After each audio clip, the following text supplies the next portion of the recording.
अभी 9 घंटे पहले ही अल्लू अर्जुन के चैनल पे उन्होंने एक वीडियो डाला है कि जो मैदे वाली सारी चीजें बंद कर दें। पानी के साथ मिक्स होने के बाद चिपक जाता है, ग्लू की तरह बन जाता है। एंड वो जो ग्लू है आपके पेट में 7 से 10 दिन तक चिपक जाता है, फिर उसको स्क्रैप करना पड़ता है।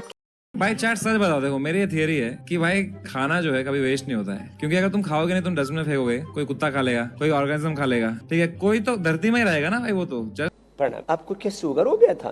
हाँ जी। सर्दी जुकाम की बुखार की दवाई खाई होगी जरूर, एंटीबायोटिक्स कुछ ना। हाँ 90% बीमारियां शरीर में नहीं आएंगी अगर एक छोटा सा सूत्र फॉलो कर लेंगे। जब तक भारत लोटे में पानी पीता था कुछ परसेंटेज लोगों के पाइल्स थे, और जब से भारत के लोग गिलास में पानी पीने लगे 30 से 40% लोगों के पाइल्स हुई।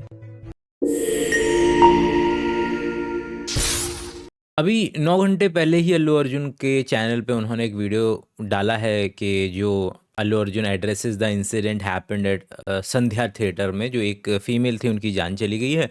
और अगर हम याद करें कि बिहार में भी जब जो ट्रेलर लॉन्च हुआ था तो कुछ ऐसी हालत थी, पूरी की पूरी स्टैम्पीड वाली हालत थी। इंडिया के अंदर में इस तरीके की हालात आए दिन, चाहे जब हम वर्ल्ड कप जीते हों, चाहे अच्छी मूवी रिलीज हुई हो, मतलब we are suppose to celebrate, लेकिन उसके साथ साथ हमें बेस्ट मेजर्स भी लेने की ज़रूरत है ताकि इस तरीके की जानें न जाएं।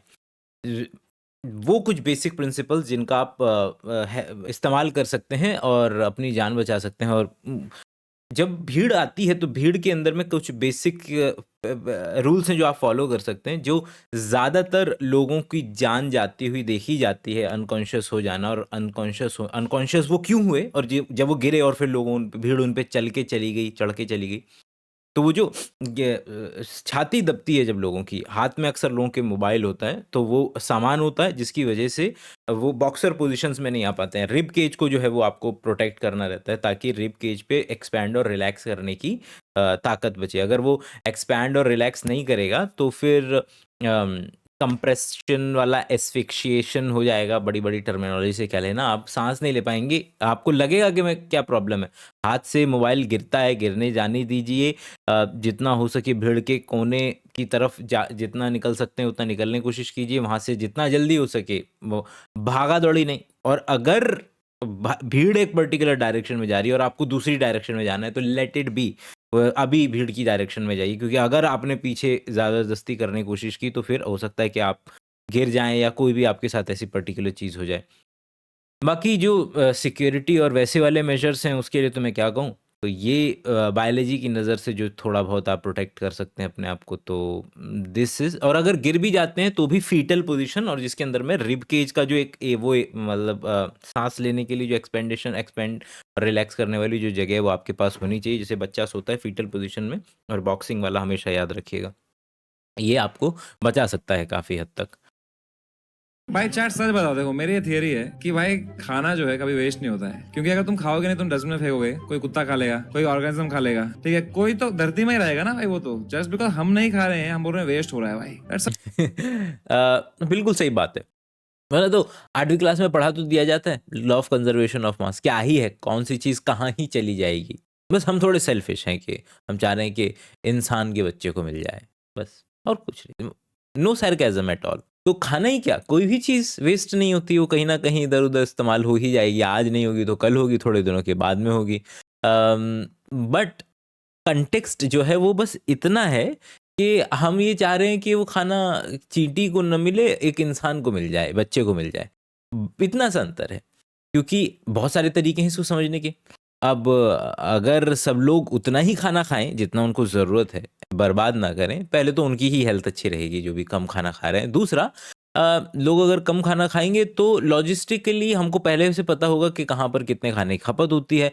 और क्योंकि जिसको जो व्यक्ति अफोर्ड कर सकता था उसने पागलों की तरह नहीं खाया है, तो मार्केट में उसकी सप्लाई बढ़ी रहेगी, तो ओवरऑल प्राइस कम रहेगा। और वो लोग जो खाना अफोर्ड नहीं कर पाते हैं, वो लोगों को भी कंपैरेटिवली थोड़ा आसानी होगी खाना अफोर्ड करने में, वो लोग खाना खा पाएंगे। इंडिया वो कंट्री है जहाँ पर हम बच्चों को स्कूल बुलाते हैं केवल ये बोल करके कि आ जाओ, एक वक्त का खाना दे देंगे तुम्हें।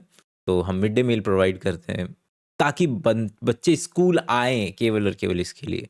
तो बस इतनी सी बात है, कंटेक्स्ट बस ये है कि हम इफ़ गिवन चॉइस हम इंसान को वो खाना खिलाना चाहेंगे, और अगर आप कम खाएंगे तो इस बात की संभावना बढ़ेगी कि उस तक वो खाना जो है पहुंच पाएगा। प्रणाम। आपको क्या शुगर हो गया था? हाँ जी। नाम क्या है? अद्विका। शुगर कैसे हो गया था? अपने आप वो कहता है अपने आप ही हो गया था, हमें पता ही नहीं कैसे हुआ। कोई सर्दी जुकाम की बुखार की दवाई खाई होगी जरूर, एंटीबायोटिक्स कुछ ना। हाँ, क्योंकि हमारे पास स्पॉन्सर नहीं है तो यहाँ पर हम प्लग इन बायोशाला का ऐप डाउनलोड करें। 250 रुपये का कोर्स अगर आप खरीदेंगे तो उससे मुझे मॉनेटरी फायदा मिलेगा, आपको साइंस की लंबी बातें मिलेंगी, दोनों का फायदा होगा, डबल थैंक यू मूवमेंट होगा, और मैं कुछ नया ट्राई कर पाऊंगा, बढ़िया प्रोडक्शन वैल्यूज हो पाएंगी। तो थैंक यू फॉर डाउनलोडिंग बायोशाला का ऐप एंड परचेजिंग 250 वाला कोर्स। कितना इंसुलिन लेते थे? 30 यूनिट पर डे। 30। और कब से हुआ था? ये 27 अगस्त 27 अगस्त। अभी 21 को एडमिट हुई थी सर, 27 को हमारी छुट्टी हो गई थी। अब कितना है? अब इंसुलिन यहाँ आने के बाद? इंसुलिन बंद है सर 2 दिन से हमारा। लो, अब इंसुलिन यहाँ के बंद हो गया। 2 दिन किसी व्यक्ति को इंसुलिन न देना 2 दिन के लिए इज नॉट कि उसका इंसुलिन बंद हो गया है। ये बात अभी स्टेम सेल रिसर्च के अंदर में हमने टाइप 1, अब जैसे छोटा बच्चा है, छोटे बच्चे का बॉडी इंसुलिन नहीं बना रहा है, तो उसे बाहर से इंसुलिन लेना पड़ रहा है। तो सवाल नंबर 1, सर अगर क्लेम कर रहे हैं कि हाँ इंसुलिन बंद हो गया है, तो फिर okay fine, let us find out कि असल में वो जो इंसुलिन एक काम करता है वो है कि मेरे ब्लड में जो शुगर है उसको सेल्स में भिजवाता है। तो ये काम जब आपने इस बच्चे का बाहर से इंसुलिन, भाई शरीर इस बच्चे का इंसुलिन बना नहीं रहा था, आपने बाहर से इंसुलिन बंद करवा दिया है केवल 2 दिन के लिए, तो इसके शरीर में फिर वो वाला काम कौन है जो कि कर रहा है? और क्या आप क्लेम कर रहे हैं कि इसका शरीर खुद इंसुलिन बना रहा है? तो वो तो पता चल जाएगा टेस्ट करके। अब ब्लड में इंसुलिन की मात्रा चेक की जा सकती, जो कि हमने किया। अभी हमने स्टेम सेल रिसर्च के ज़रिए पूरा प्रोसेस चला, 2 से 3 महीने के अंदर प्रोसेस के दौरान उनका खुद का शरीर के अंदर इंसुलिन खुद का बनने लगा, और प्रोसेस जब ख़त्म हुआ 1 साल के बाद चेक किया कि क्या तब तक किसी भी तरीके से उनको बाहर से इंसुलिन इंजेक्शन लेने की ज़रूरत पड़ी, नहीं पड़ी, और बॉडी खुद इंसुलिन बना रहा था, वो हम चेक कर रहे थे। तो जब इस पर्टिकुलर केस में बच्चे की जान के साथ खेला जा रहा है, तो अगर बच्चे को सिंपल सा क्वेश्चन है ना कि अगर इंसुलिन बच्चे का शरीर नहीं बना रहा था, आपने बाहर से बंद करवा दिया है, आप कह रहे हैं कि बंद हो गया है, तो क्या है वो जो इस बच्चे के शरीर में इंसुलिन का काम कर रहा है? और अगर इंसुलिन ही वापस आपने बनवा दिया है तो वो तो ब्लड से यूं चेक हो जाएगा कि हाँ बच्चे का इंसुलिन बनना शुरू हो गया है। ये बहुत अच्छा लिखा हुआ है, कोर्ट पहुंचेगा तो माफ़ी मांग लेंगे, जो कि कोरोनिल के टाइम में हुआ कि भाई बड़े क्लेम्स कर दिए गए, और फिर जब आया कोर्ट में करोड़ों रुपए कमा लिए, और फिर जब कोर्ट में गए तो भाई सॉरी बोल दिया। मैदे वाली सारी चीजें बंद कर दे। पानी के साथ मिक्स होने के बाद चिपक जाता है, ग्लू की तरह बन जाता है, एंड वो जो ग्लू है आपके पेट में 7 से 10 दिन तक चिपक जाता है। फिर उसको स्क्रैप करना पड़ता है। आपकी बॉडी में वो स्क्रैपिंग टूल और मैकेनिज्म नहीं है, नाइफ नहीं है वहां पे कि उसको स्क्रैप कर सके। आप मैदा ऐसे आटा बना के पेपर लगा के चिपका दीजिए दीवार पे, वो नहीं निकलेगा कई दिनों तक। कई सारे तरीके हैं समझने के। पहला तरीका तो यही है कि मैं- क्या हम अगर ये बात मान भी ले कि चिपकता है, चिपकता नहीं है, लेकिन क्या आप वो मैदा को गूंदते हैं और अपने बच्चों को वो डो खिला देते हैं क्या? अगर मैम कह रही हैं कि वो मैदा का, ऐसे तो मतलब कि आई डोंट नो आपको पता है कि नहीं पता है कि आटे का इस्तेमाल करके लेई बनाई जाती है, जो आपको दिखाई देते हैं। अरारोट होता है, स्टार्च होता है, गेहूं होता है, इनका एक मिक्सचर बनता है ख़ास। जितने भी वो जो सस्ते वाले जो टियर 2 सिटी में आपको पोस्टर्स लगे दिखाई देंगे, वो सारे के सारे लेई से चिपकाए जाते हैं। तो ये सेम काम तो मतलब इसके अंदर में भी हो रहा है। खैर, लेकिन अच्छा, दूसरा कि अगर वो हटता नहीं है और चिपका रह जाता है, तो फिर जितने भी लोग मैदा खा रहे हैं, जो कि ज़्यादातर पॉपुलेशन है इस वर्ल्ड की, जितने भी लोग भाई ईस्टर्न कंट्रीज़ के अंदर में, वियतनाम वगैरह, ताइवान, इधर सब कहाँ है, ज़्यादातर नूडल्स ही चल रहे हैं। आटा नूडल तो नहीं खा रहे हैं वो, जाहिर सी बात है। तो उन सभी के पेट में जो है वो हमें मिलना चाहिए अवशेष, अगर हम डालें क्या नाम है एंडोस्कोपी करें तो सबके पेट में वो चिपका हुआ दिखना चाहिए, उसके वीडियोस मुहैया होने चाहिए। और बड़ा आसान है कि खाओ, और उससे बनी हुई कोई चीज़ खा रहे हो तो क्या वो चिपकती है? चलो मैदा है, मैदे से भटूरा बनाया, भटूरा चिपक रहा है क्या? या और कोई चीज़ जो है क्रोसॉन बनाया, केक बनाया, ये चीज़ें चिपकती हैं? वो उसकी जो जिस फॉर्म में था वो उसकी प्रॉपर्टी थी ना शायद। अच्छा, एक और तरीका अलग सोचते हैं और सोचते हैं। मैदे का जो ग्लाइसेमिक इंडेक्स है अलग अलग बोलते हुए लोग मिल जाएंगे कि ज़्यादा होता है, मतलब कि वो रिफाइंड है तो उसके उसमें फाइबर की कमी है, तो फाइबर की कमी की वजह से बड़ा जल्दी से एब्जॉर्ब हो जाता है। अब या तो कोई चीज़ जल्दी से एब्जॉर्ब हो सकती है, और अगर इस मैम की बात माने कि वो चिपक जाता है तो फिर बहुत धीरे एब्जॉर्ब होना चाहिए। अब ये कैसे पॉसिबल है कि मैम के आर्गुमेंट के लिहाज से देखें तो वो बहुत धीरे एब्जॉर्ब होना चाहिए क्योंकि चिपक जाता है, लेकिन हमको वैल्यू उसका जो ग्लाइसेमिक इंडेक्स है, मतलब कि कितना जल्दी शुगर एब्जॉर्ब होकर के खून में पहुंच रही है, उसका तो बड़ा हाई मिलता है हमको मैदे का, क्योंकि वो रिफाइंड अवस्था के अंदर में है। तो इतने ज़्यादा सारे तरीके हैं इस पर्टिकुलर चीज़ को समझने के, तो I hope it must have helped.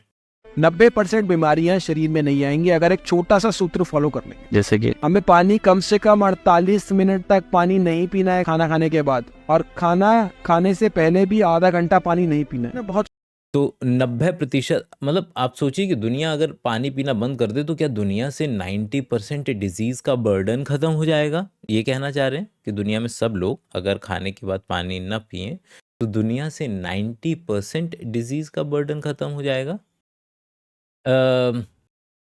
हमेशा ना इनके पास, सबके पास अब सर से 2 चीज़ों का इलाज पूछो कि सर चश्मा कैसे हटाएं, या सर ये जो मेल पैटर्न बॉल्डनेस हो रही है इसको कैसे हटाएं। आप खुद सोचिए ना, कितनी ज़्यादा अजीब बात है कि कह रहे हैं कि 90%। डेटा कहाँ से आया पहली बात तो ये। दूसरा, 90% का मतलब समझ रहे हैं आपकी, ये आइडिया नहीं कि कम्युनिकेबल डिजीज़ है, कि फैलने वाली बीमारी है, कि नॉन कम्युनिकेबल है, लाइफस्टाइल वाली है, जेनेटिक एबनॉर्मेलिटी है, क्या है। बीमारियां 90% ख़त्म हो जाएंगी, 90% ख़त्म हो जाएंगी। मतलब आप सोचें ज़रा, विचारें कि क्या कह रहे हैं व्यक्ति, कि इतना आउटरेजियस क्लेम कर दीजिए कि वो स्थिति रह जाती है फिर कि बोलें तो बोलें क्या और करें तो करें क्या। जब तक भारत लोटे में पानी पीता था, कुछ परसेंटेज लोगों के पाइल्स थे, और जब से भारत के लोग गिलास में पानी पीने लगे, 30 से 40% लोगों के पाइल्स हुई। इस लाइन ने मेरे जीवन को इतना बदला और इंडियन कल्चर के ऊपर मुझे इतना गर्व हुआ। उसके बाद मेरे भीतर से जो स्पंदन आए और जो मैं इसमें लगा ना, कहो बाप रे, जीवन में ज्योमेट्री और ज्यामिति का इतना बड़ा इम्पैक्ट है। तो पूरे विश्व को ज्यामिति तो दी भारत के कल्चर ने, भारत की फिलोसफी ने दी है, भारतीय दर्शन ने दिया है, भारत के ही सिस्टम ने ज्यामिति दी है। रिसर्च करते करते करते करते करते करते फिर मैंने यंत्र देखना चालू किया। शोरूम पे, दुकानों पे, बिजनेस के मेन जगहों पे यंत्र मिलते हैं। चीजों को कनेक्ट करना चालू किया, डॉट्स बनाने चालू किए। वो कह रहे हैं कि लोटे में पानी पीना सेहत के लिए अच्छा है, क्योंकि वो लार्ज इंटेस्टाइन को सिकुड़ाएगा नहीं, क्योंकि उसका सरफेस टाइम 0 होता है, और गिलास का प्रस्थ तनाव बढ़ा हुआ था, इसलिए वो उसको सिकुड़ाता है। और सर को ये स्टेटमेंट बहुत ज़्यादा मतलब कि लॉजिकल लग रहे हैं कि लोटे में जब आप पानी पीते हैं, पहली बात तो ये फैक्ट है। सरफेस टेंशन, पता नहीं क्या बोल रहे थे सर, कोशिश कर रहे थे सरफेस टेंशन बोलने की, पृष्ठ तनाव, लेकिन खैर। तो लोटे के अंदर में क्या उसका सरफेस टेंशन कम होता है? हाँ, क्योंकि स्फीयर्स जो होते हैं, 3D स्फीयर्स जो होते हैं, उसमें वो एक ऐसा शेप है, वो एक ऐसा 3D शेप है जो बाहर के एनवायरनमेंट से सबसे कम छू रहा है अपने आप को। इसलिए जब भी आप पानी की गिराएंगे, आप देखेंगे अगर बिल्डिंग से आप पानी गिराएं तो नीचे जाते जाते वो धार नहीं रहेगा, वो धीरे धीरे ड्रॉपलेट में चेंज हो जाएगा, गोले गोले में बदल जाएगा, क्योंकि वो मिनिमम सरफेस एरिया लेना चाह रहा है वहाँ पर गिरते वक्त में। चाह रहा तो कुछ नहीं होता, बट लेता है। सर को ये लग रहा है कि अगर लोटे में पानी है तो फिर तो नदी से तो पानी पी नहीं सकते ना, क्योंकि नदी में तो पानी पूरा फ्लैट है, और वहाँ तो जो सरफेस टेंशन है वो बिल्कुल ऐसे फैल गई है, सरफेस तो पूरा का पूरा ज़्यादा से ज़्यादा हो गया है। और उसका रिलेशनशिप निकाल रहे हैं किससे, कि लार्ज इंटेस्टाइन सिकुड़ेगी नहीं। लार्ज इंटेस्टाइन सिकुड़ क्यों रही थी पहले ही? और उसका रिलेशनशिप निकाल रहे हैं पाइल से। तो सर को बस वो टर्मिनोलॉजी क्योंकि सुनी व्यक्ति को जब सुनाते हैं ना हम तो वो terminology intestine, large intestine, piles, पृष्ठ तनाव, सरफेस टेंशन, ज्यामिति, ज्योमेट्री, जिस भी व्यक्ति को जानकारी का अभाव है उसको तुरंत लगेगा यार कुछ तो बोला जा रहा है, मुझे नहीं समझ में आ रहा लेकिन किसी लेवल की मतलब तगड़ी चीज़ है, तो सही ही कह रहे होंगे। और ये सर बहुत जगह ये सेम स्टेटमेंट बोलते हुए नज़र आते हैं। बट अगर पूरे उसमें से कोई एक बात सच है तो वो यही कि जो स्फेरिकल चीज़ें होती हैं उनका सरफेस टेंशन काफ़ी कम होता है, लेकिन वो जैसे ही आप उसकी शेप चेंज करेंगे हो गया surface area change, surface tension change.